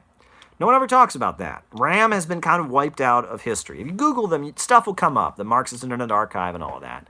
But the RAM was a group of black activists, people that were in the Young Communist League and the Communist Party, people who were part of Student Nonviolent Coordinating Committee, part of the Civil Rights Movement, worked with Kwame Ture. At that point, he was known as Stokely Carmichael. And they formed the Revolutionary Action Movement. And if you read the manifesto of the Revolutionary Action Movement, they were pro-China, they were pro-Fidel, and they didn't like the Communist Party USA because they felt it was the same criticism that Malcolm X and others had, that a mostly white organization was telling black people what to do. And the RAMs was a Maoist, anti-imperialist, African-American communist group that was formed. And Huey Newton was in that group. And eventually, Huey Newton broke away, and the Black Panthers are a formation that came out of RAMs, Revolutionary Action Movement. That's an interesting thing, not widely acknowledged, right? Some of the people in RAM went on to went into being the Progressive Labor Party, and some of them went into being some of the Maoist groups that came later. There's a whole history of the RAM, but the biggest thing that came out of the Revolutionary Action Movement was the Black Panthers. And Huey Newton started the Black Panthers. And if you read Huey Newton's later writings, he's critical. He's very critical of the fact that that in the early years of the Black Panthers, they were famous for their armed patrols around the state of California. Very famous for that, right? That they would follow the police around with guns, which was legal at that time, right? As long as you didn't point your gun, it was, right to bear arms. And they would follow police cars around, and they'd be armed. They would have, tape recorders and shotguns and law books, and would argue with the police when someone was being arrested, make sure their rights were being followed. And Huey Newton, if you read his writings, he actually argues, he argues that was necessary at the beginning because it was needed to capture the imagination. Right? That it was needed to do that in order to capture the imagination of the African-American community and of the world, right? To see African-Americans in uniforms with guns. It was necessary to do that to kind of catch people's attention. But ultimately, and he writes about this, ultimately you can't really build a movement that way. That was an adventurous thing. And he says it was necessary for propaganda and psychological purposes. But ultimately, in order to build a real communist movement, they needed to do something else and do survival pending revolution and start feeding people and all that. You can read this. Very interesting writing. Huey Newton was a brilliant man. You read his writing, he's saying, that was step one, that got us on the map. But that's not really, we can't be just a group with guns. We can't be left adventurists. That was necessary, right? And there's a very famous clip of, at that point, it was legal. See, this is what's crazy. Gun laws have gone crazy since the Black Panthers. But in California, it was legal back then to walk into the California State House with a firearm. So, very famously, 4 or 5 Black Panthers walked in to the California State House with firearms because there's a gun law being discussed. And, and then there's the famous clip, the security grabs one of them. He says, "Am I under arrest? You must take your hands off me if I am not under arrest." Very famous clip, right? And the Black Panthers, there weren't that many of them to begin with. I mean, it was like 10 or 12 people. But because they wore uniforms, and because they had firearms, and they were African Americans, and because of what was happening around the world, because of what, the anti-colonial, anti-imperialist uprisings, it was like the media just went wild. It was like the worst nightmare of the racist establishment of the United States, right? So it went viral. I mean, there was no internet back then, but it was everywhere on the TVs. The Black Panthers became this big thing. And Huey Newton then argues later in his writings that what was necessary for the Black Panthers was for them to get beyond having guns. That the guns were, it was a provocative political statement, but they needed to become a group that started feeding people, that started providing free breakfast programs to people, that started taking care of people, that started running community ambulances. And if you read what the Black Panthers did for the next several decades, they were officially dissolved in 1980, I believe, 1982 perhaps, but they were around throughout the 70s. If you read about what Huey Newton led the Black Panthers to do, they started feeding people and caring for people, and it was really amazing. And Eldridge Cleaver put forward the line they should be left adventurers and engage in isolated acts of terrorism. He ended up fleeing the United States. But the Huey Newton Black Panther Party was known for community organizing, for feeding people, for caring for people, and all of that. And if you read Huey Newton's writings, he has a very strong critique of left adventurism.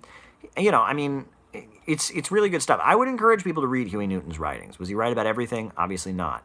And there's a lot of memoirs that have come out about the Black Panthers. And it's kind of like the memoirs where people say, you don't know if any of that's true. Some of the stuff, if it's true that Huey Newton engaged in some of this behavior that people describe him behaving in, if that's true, I can't condone that. But I don't know if it's true. You never really know.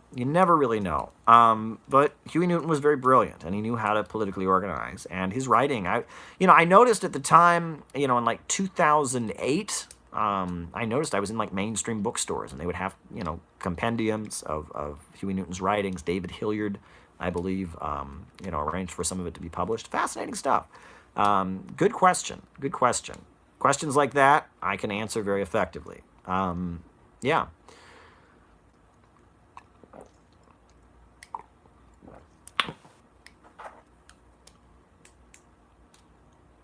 But, that whole thing about Cassie Burnell, and she said yes, it actually points to an article that was in the weekend edition of the Wall Street Journal. Can religion still speak to younger Americans? And it's an interesting article because it's an interesting article. The fastest growing religion in the United States, according to the data collected in 2018, is none. And no, that does not mean that millions of young women in the United States are joining convents. None being no religion. What is your religion? None. Clicking none. That is the most common religion in the United States at this point. Among 18 to 29-year-olds, 44% of 18 to 29-year-olds list their religion as none. N-O-N-E. This article spends a lot of time trying to figure out what that's about. And it goes on and on. And, it's interesting. But I think, personally, the reason that religion is in decline in the United States is because of stupid stuff like Cassie Burnell. Or not Cassie Burnell herself, but the way lies were told about her, right, is that evangelical Christianity is a unique phenomenon. I've talked about this on other lives, but, in the United States, we've always had religious fanatics. That's part of our culture, right, as a country, right? We tolerate religious fanatics, Amish people. Any other country in the world, if you said, hey, I'm going to be Amish, they'd say, okay. They said, hey, I'm going to raise my kids without electricity. I'm going to raise my kids. We're going to have a special school with outhouses for my kids, and we're not going to have heat in our home, and they would take your kids away. Sweden, Finland, you do that, your kids are getting taken away. France, Britain. Not in the United States. We have this belief that people should be able to do their religion. We have a bigger tolerance for religious activity. Another thing, snake handling. United States, right? someone says, hey, my religion says we're going to hold poisonous snakes. And we'd say, I think you need to be in a mental institution. No. But in the United States, 2 states, Kentucky, and I forget which one, you want to hold poisonous snakes? And they do it, and they have the music playing real loud, and then they pull this deadly poisonous snake out, and people hold it, and they cry, and all, and there are kids in the room. Now, they don't let the kids hold poisonous snakes. That's good. There are kids in the room while adults are holding these poisonous snakes and crying and thinking, oh, God's going to protect me. No other country would tolerate that. If you said, hey, my religion tells me that I need to go hold this deadly snake and it might bite me, but God's going to protect me, we'd say, okay, you're going to be hospitalized. You need some help. But in the United States, if you're in Kentucky or West Virginia, go for it. Hold your poisonous snake. It's part of our culture. We tolerate religious fanaticism. And it's kind of interesting. I personally am descended from one of the biggest religious fanatics in the United States. One of my ancestors is Charles G. Finney, who was the founder of the Second Great Awakening. He was also a founder of Oberlin College, Charles G. Finney. And he wrote a handbook about how to run tent revival meetings. That's my ancestor. I'm related to this fellow. So it runs in my blood. Religious fanaticism is a big part of American culture, always has been.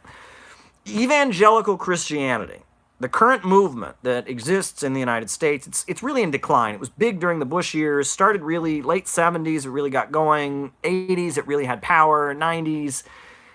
It's a different animal. If you want us to understand evangelical Christianity, you need to understand William Sargent, the famous British psychologist who wrote a lot about the psychology of religion and did all kinds of sick experiments with working with intelligence agencies like MI6. Yeah, William Sargent was a British psychologist who killed people in his experiments. He's some kind of horror movie mad scientist. You read about him. And he was employed by British intelligence, collaborated with American intelligence to do experiments about brainwashing and religion. And you read his writings. I've read his writings. The Mind Possessed by William Sargent. This man was evil. Very evil. One of his experiments was keeping people in a deep sleep all the time and seeing if that would brainwash them. And there were a couple people, he kept them in sleep so long they died. Oops. Evil fellow. You read his writing, he's going all over the world, ancient religious ceremonies. He goes to Kentucky and Alabama to church Christian revival meetings. He goes to Africa. He goes to the Caribbean. He's trying to figure out how religion controls people's minds, what makes people suggestible. He's doing all kinds of experiments. And he's working, people talk about the Tavistock Institute. That name comes up in a lot of, quote-unquote conspiracy literature. What it really was, during the Second World War, after the Second World War, governments and advertising companies and a lot of people wanted to figure out, how do you persuade people? How do you make people suggestible? So they sponsored, both government and private corporations sponsored this place called the Tavistock Institute that was in London. And they did experiments to figure out what was marketable, how do you convince people of stuff, how do you get people into a state where they're more suggestible. That's basically what they did. And again, it sounds tinfoil hatty, right? And the people talk about it, but it's like, yes, was Beatles music a result of marketing research and influence on how to... Of course it was, right? The British didn't invent rock and roll, but do you think that the British invasion, the rock and roll music that was coming out of Britain in the early 60s, well, that was the result of all kinds of marketing research. They figured out, how do you make a song that people will want to listen to over and over again? How do you sell records? What kind of music do you play? And William Sargent, who was working with the Tavistock Institute, was this big British intel psychologist. He talks about it in his writings. Drumming, steady beat. A lot of modern rock and roll music is a result of experiments and research they conducted at this place called the Tavistock Institute. Again, nothing tinfoil hatty about this. Tavistock Institute existed. William Sargent's writings are publicly available. Does this mean that, rock and roll music is all a big, vast conspiracy? No, it's a conspiracy to make money, right? But modern rock and roll music, as well as all kinds of other things, is a result of marketing research that was done at the Tavistock Institute. And the Tavistock Institute had a fascination with religion. William Sargent, his main books, The Mind Possessed, I forget the name of the other one, I've read them. And it's all about how do people become religious? How do you influence people to be more religious? What is behind religion, basically, and how does religion influence people's minds? And if you look at what is called evangelical Christianity, Not Presbyterianism, not Baptist fundamentalism, not even Pentecostalism. Even though Pentecostalism, that's where you got the snake handling, there's more of that, but not even Pentecostalism. Non-denominational Christianity, evangelical Christianity, is Tavistock Christianity. It's rock and roll music, and it started really with what they call the Jesus people. It was a faction of the hippie movement. Young people were turning into hippies. That was a thing. Counterculture, youth counterculture, young people using drugs, not wanting to fight in the Vietnam War, wanting to be more sexually promiscuous, and rejecting society. It was hippie counterculture, and there was a faction among the hippies. There was a faction among the hippies that called themselves Jesus people. And they were hippies, and their hippieism made them Christian. That was really all there was to it, right? That and most of them became Catholic, right? There was Dorothy Day had been around, the Catholic worker movement, which was kind of a socialistic, interpretation of the Catholic faith. And so a lot of these young people were becoming, that were counterculture hippies, protested the Vietnam War, protested for civil rights. They tended to, the Jesus people, the Jesus freaks, the Jesus hippies, they were called. Now, they were into rock and roll, and they had like a hippie interpretation of Christianity, right? That's who they were. So they became a trend, and you saw it was very marketable, right? Because there were a lot of religious people that would go and see these things that weren't hippies and it was a marketing formula. Godspell, the musical, Jesus Christ Superstar, the musical. All of this was the Jesus people. It was a mass trend. And then Reverend Billy Graham, not a liberal, not a leftist, not a socialist, not a counterculture figure. Reverend Billy Graham started having rock and roll music in his TV specials he would do. This was Richard Nixon's spiritual advisor. And then you have a man named Tony Alamo, Reverend Tony Alamo, very famous. He had a real name. That wasn't his real name. He changed his name. But he was a Beatles, I kid you not, a Beatles marketer. He was in California, and he was a guy who was in charge of marketing Beatles albums. An advertising exec. An advertising exec who marketed Beatles albums. Tavistock.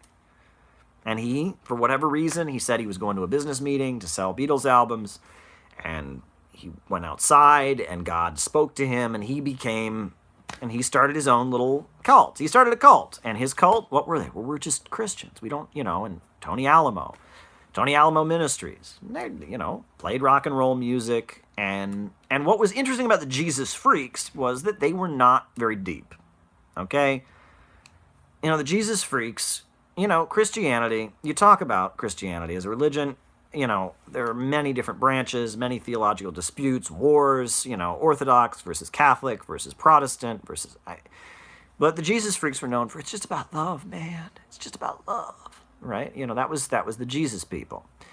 And so Tony Alamo comes along, and he's got a rock and roll version of the Christian religion that is, again, not very deep. It's just about love, man. It's a Beatles guy. And then you have Reverend Sun Myung Moon from South Korea. He's imported to the United States to support Richard Nixon, basically. This is a guy who's on the payroll of South Korean intelligence and Japanese intelligence. That's documented before the U.S. Congress, that he was being paid by Japanese and South Korean intelligence, that Richard Nixon, the Nixon White House, worked with him. And he comes and he starts this kind of hippie Christianity. And by the late 70s, you start to have the rise of Jerry Falwell, and you have the modern religious right that we now have, which is, again, it's not, sure, it has elements of the religious fanaticism that's always been part of U.S. society, but for the most part, it's Tavistock Christianity. It's watered down, it's all about love, man. I just believe the Bible. I don't believe anything but the Bible, man. It's about love. It's Jesus freak level theology. They're not talking about transubstantiation, consubstantiation. They can't talk about millenarianism. They don't know any of that, right? They're just about love, and I want to believe the Bible, and it's like, I remember I grew up around a lot of evangelicals. What do you have to know to be an evangelical? Well, you have to know that the Bible is absolutely true, that Jesus died for your sins, and you have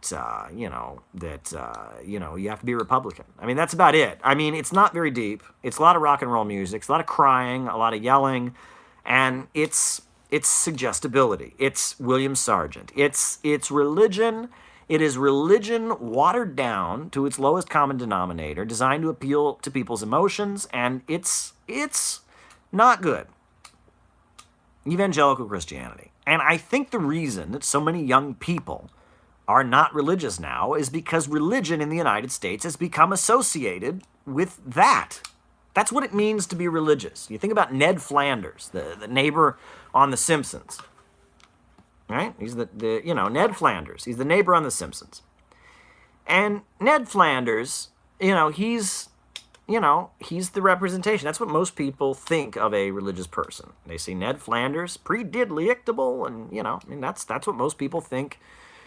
That's what most people think when they think of a religious person. And so it doesn't surprise me that young people aren't into it. And honestly, I grew up around that stuff and I wasn't into it. I call myself a Christian now. I do realize that if it weren't for the teachings of Jesus Christ, I would never have been attracted to socialism. But at the same time, I was angry growing up. I was very angry, I still am, about evangelical Christianity because, again, it ain't too deep and it's very much, it's suggestibility. It's lights and cameras and crying, and Christianity is fascinating. You read the New Testament of the Bible, it's fascinating. Fascinating stuff. Evangelical Christians are known, they're very famous for making, rather silly arguments, right? For example, one of the very most common arguments you'll hear from evangelical Christians is, you should become an evangelical Christian. You should become an evangelical Christian, they say, because you're better off believing in God than not, right? Because the consequence of not believing in God is you go to hell, but if there is no God, then you're fine. So it's better, the consequences for not believing, and it's like, so you're better off believing in God than not, so you should do it. And you have to just crack up. You have to just laugh at this almost, because, it's like, these people talk about, deciding what you believe about the universe, deciding your value system, deciding your belief about theology, almost as if, you're at the store and it's like, should I buy an extra phone charger or not? Well, I'm better off having an extra phone charger, so, yeah, I guess I'll take an extra phone charger. Okay. It's like, that's not what it's about. It's like you read the New Testament. Does Jesus go up to Simon Peter and say to him, hey, you're better off. You're better off following me than not. I may or may not be the Savior, so... But, if I am, you're kind of better off. So you probably should. It's like, that's what they have reduced the Christian religion to. They've reduced it to silly arguments like that. And if you read it, there's a reason Hugo Chavez wrote that Jesus Christ was the greatest socialist in all of history. There's a reason for that. Because if you read it, if you read the Sermon on the Mount, Jesus was calling for a revolutionary movement. He was saying, you're going to be persecuted for what you believe. Again, evangelicals, it's what everyone else is doing. They're in an auditorium with thousands of people, and it's what everyone else is doing. It's conformity. Christianity as a religion is non-conformity. Read the New Testament. Jesus is telling his followers, you're going to be spit on because of me. You're going to be hated because of me. You're going to be rejected from society because of me. It's like he's telling his followers to be radicals and revolutionaries, to stand up for morality in a world based on the Roman Empire, which was about might is right, and the Roman Empire is basically preaching a 2,000-year-old version of Ayn Rand, right? That might is right and that compassion is weakness. This is an empire with infanticide as its kind of staple practice, murdering babies if they're disabled or you just don't have the money to pay for them. You just kill them as soon as they're born, the Roman Empire is this world that is an empire based on cruelty, sadism, plunder, might is right. And you have, the Christian religion which emerges and says, we're going to be a minority of people saying, be nice, be kind, have compassion for others, care for people. And we are going to make the rich and powerful angry. We're going to make average people angry. We're going to go out and we're going to be persecuted. We're going to be spit on. We're going to be fed to lions. But it's worth it because right is on our side. And we are going to change the world. And, it's like you read the New Testament. This guy who's saying the last shall be first and the first shall be last.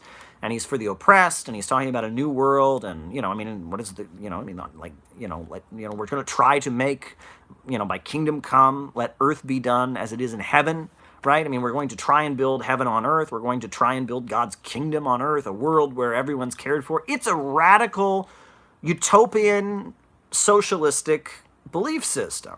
That's what it is. I mean, you read the New Testament. There's a reason Hugo Chavez says that. There's a reason that Evo Morales gave the Pope a crucifix, hammer, and sickle. That's why he gave it to them. I mean, it is a very radical socialistic belief system. But you wouldn't know that if you were an evangelical. For the evangelical, it's about suggestibility and conformity and big emotions and crying and rock and roll music and drums. And if you cheapen it and you say things that are ridiculous, like the Earth was created in 6 days, magically, and that Darwinian evolution is just something, hey, it's, those fossils were put there in the ground by Satan to test our faith. And, I mean, of course people aren't going to believe in it. Of course. I mean, think about it, right? I mean, we know that Christianity really became what it is. And this is what's important to remember. Christianity, it was in Palestine. There were a lot of those in Palestine. There were a lot of little sects around little prophets and all of that. However, Christianity became what it is, and I see that, Dante Solano, and I'm not quite sure how to answer it, but Christianity became what it is because of its role in the city of Rome, which was the capital of the world at that point. The Roman Empire ran the world. It was in the city of Rome where Christianity became the religion of the proletariat.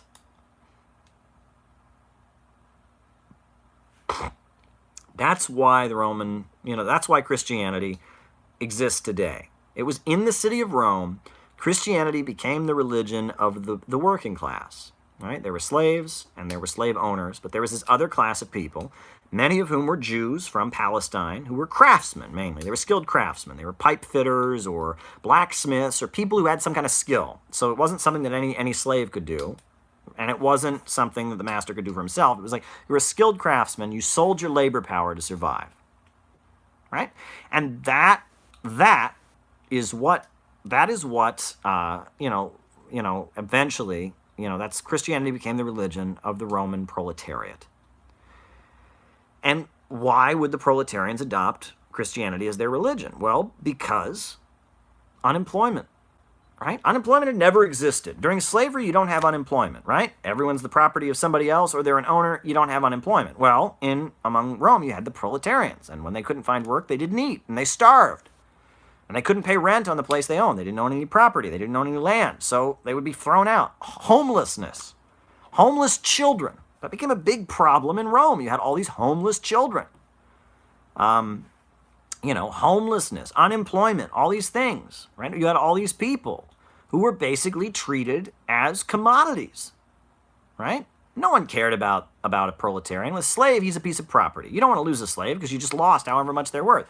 Proletarian, I don't need you, okay? I hired you to do your job. Oh, what? You can't eat? Well, that's not my problem. I don't need to hire you right now. People who were cast out and they were in this empire that rejected compassion, that said might is right, and that compassion is weakness, and we murder little babies when they're born if they're deformed. And it was this empire of cruelty.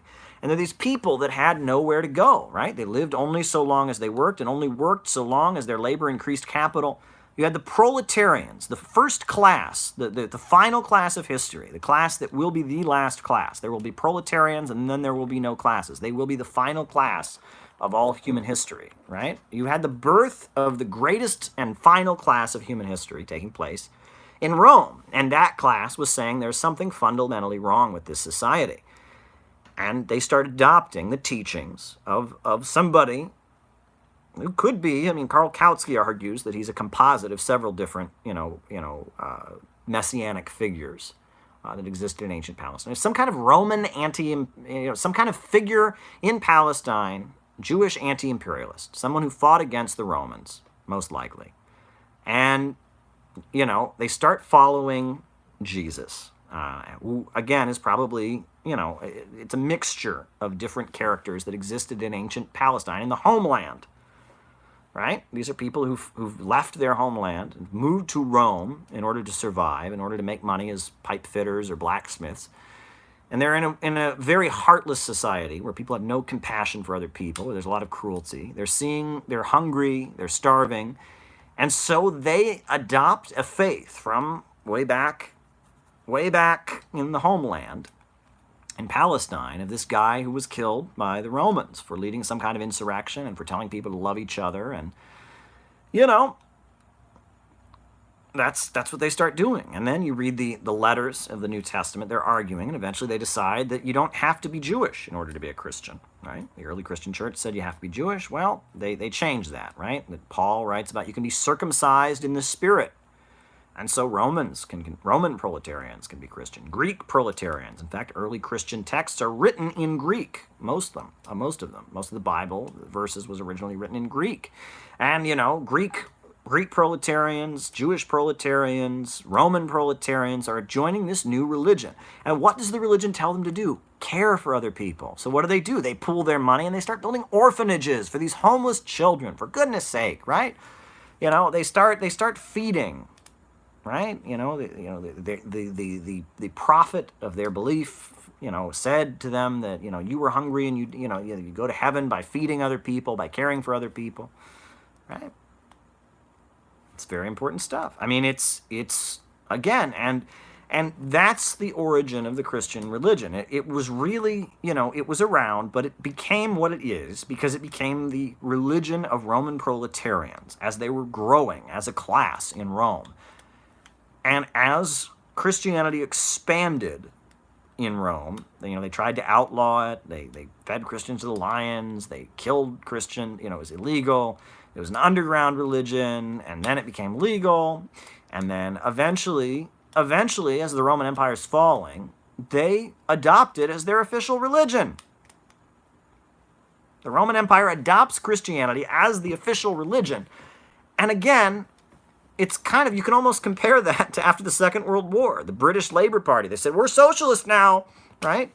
Right? You know, I mean, even now, as Western capitalism is collapsing, we got Bernie Sanders. See, we're socialists now. This is the religion of the people that are opposing the empire and what it's all about. And the Romans are trying to appease unrest among the proletarians. They say, okay, you know what? It's the state religion now.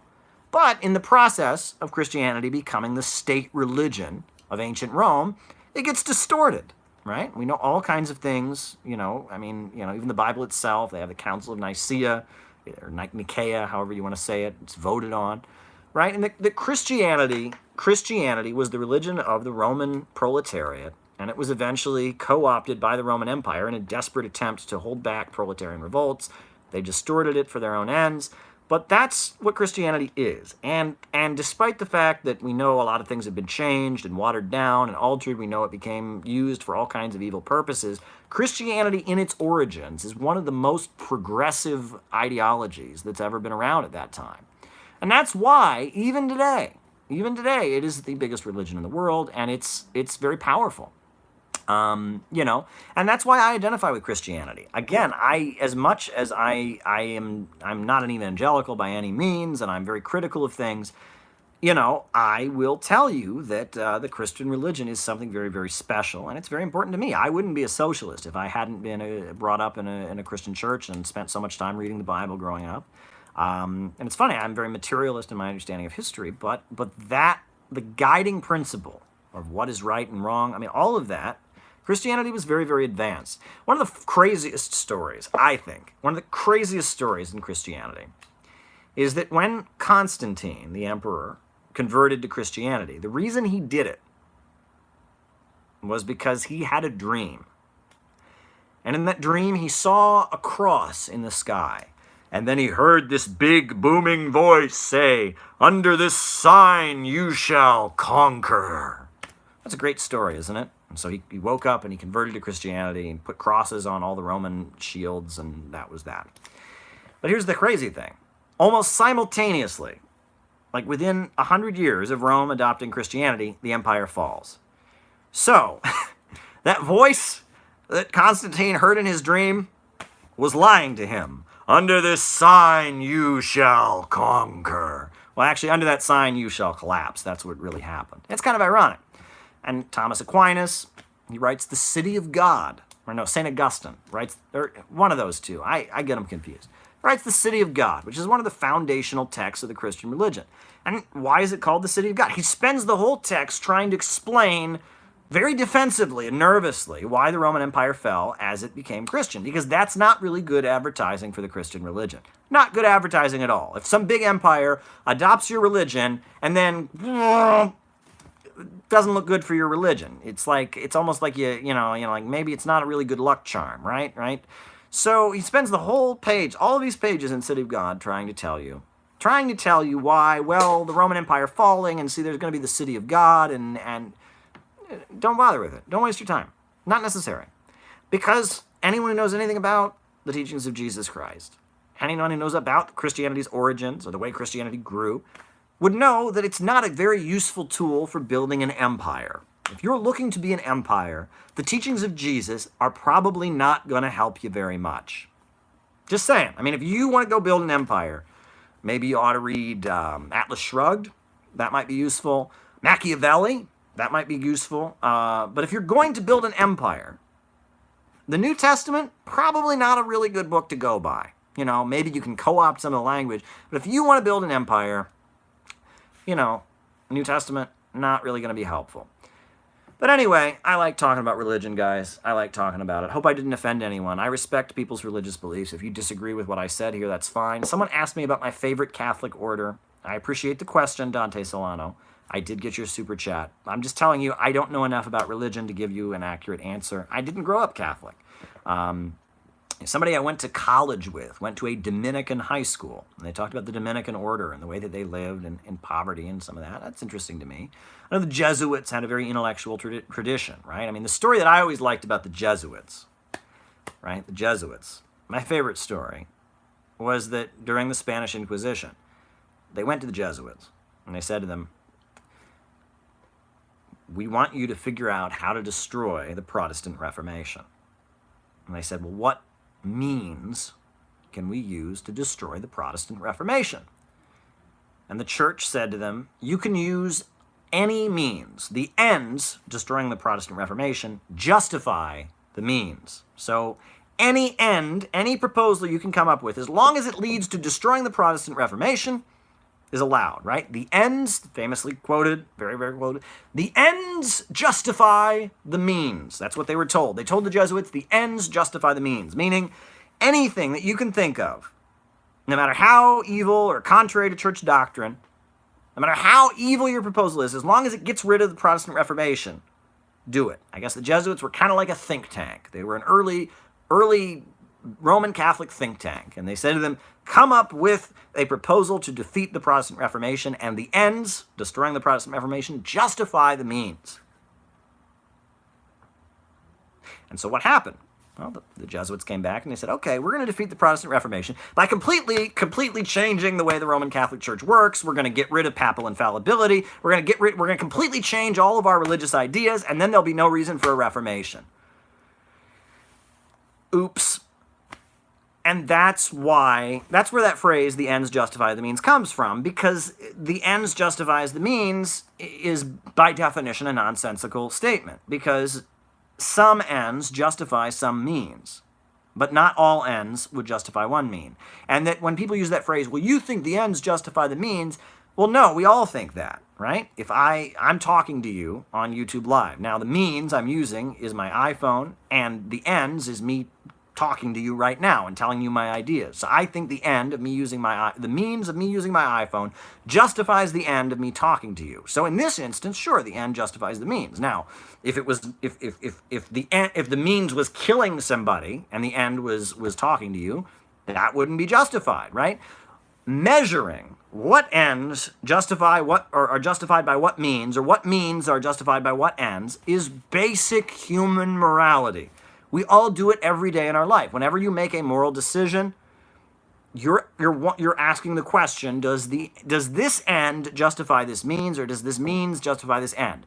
So when people walk around and saying, you think ends justify the means, that's a non sequitur. It's a nonsensical thing. It's one of these things people say without thinking about it very much. Some ends justify some means, and some means clearly don't justify some ends. This is life. This is life, right? We all go around trying to figure out what is moral, what is right, and what is wrong. That's what we do, right? And so it's really silly. These cliches kind of come into people's language, right? These are cliches people adopt, right? You know, but that's all there is to say about that. But listen, folks, it's getting late. I'm having a great time with you all. We're all watching Bolivia very closely. The imperialists are trying to drive Bolivia into poverty, into civil war. We're deeply worried about it. I mean, I'm watching with horror what's happening there, but it ain't over. And that's I urge people not to declare a conclusion to Bolivia. That's not what the Bolivians need right now. They don't need us to announce, oh, they failed, and that's because they didn't take up arms and have an armed revolution and Maoist People's War, you stupids. They don't need to hear that right now. You're not helping anyone by saying that. What we need right now is people to expose what's actually happening. Right? In the 1990s, when the imperialists were looting Russia, I had no clue. No one had any clue. We need to make sure that people know the truth about how much socialism was working in Bolivia, number one, and number two, what the imperialists are doing now to destroy it. People need to know the facts. And we need to, I mean, the struggle is going on. It's horrendous what has happened there, but it ain't over. It ain't over, folks. This is an ongoing struggle. The people there are facing huge attacks. Horrendous things are happening, but people are fighting for their lives. People are being very heroic as they fight for themselves. It's a complex situation. And I worry. We should all be worried, because if Bolivia goes into civil war, there's a very good chance that that whole continent could go into civil war. Let's be real about it. If that whole continent goes into civil war, there's a very good chance that the whole world could go into civil war. Russia and China were very friendly with President Evo Morales. The United States is very friendly with Janine Áñez. And all throughout that continent, politics lines up that way, with Russia and China and socialism and anti-imperialism on one side, and Western capitalist imperialism on the other side. And the whole world is starting to line up that way, folks. I always end by quoting one of the last statements of Mao Zedong. I think he said this in like 1970, but it's just as true today. A new upsurge in the struggle against U.S. imperialism is now emerging throughout the world. Ever since World War II, U.S. imperialism and its followers have been continuously launching wars of aggression. But the people of various countries have been continuously waging revolutionary wars to defeat their aggression. And while the danger of a new world war still exists, and the people of all countries must get prepared, revolution is the main trend in the world today. I'll do it one more time. A new upsurge in the struggle against U.S. imperialism is now emerging throughout the world. Ever since World War II, U.S. imperialism and its followers have been continuously launching wars of aggression. But the people of various countries have been continuously waging revolutionary wars to defeat their aggression. And while the danger of a new world war still exists, and the people of all countries must get prepared, revolution is the main trend in the world today. That's my message, folks. I wrote a whole book, City Builders and Vandals in Our Age, laying out how I see the world. We need political innovation in our times. More than ever, we need political innovation in our times. And we need a government of action that will fight for working people. I love you all, folks. Stay strong. We're doing something very, very special here. We're building a community around real socialism and really good ideas. Stay strong. I'm out.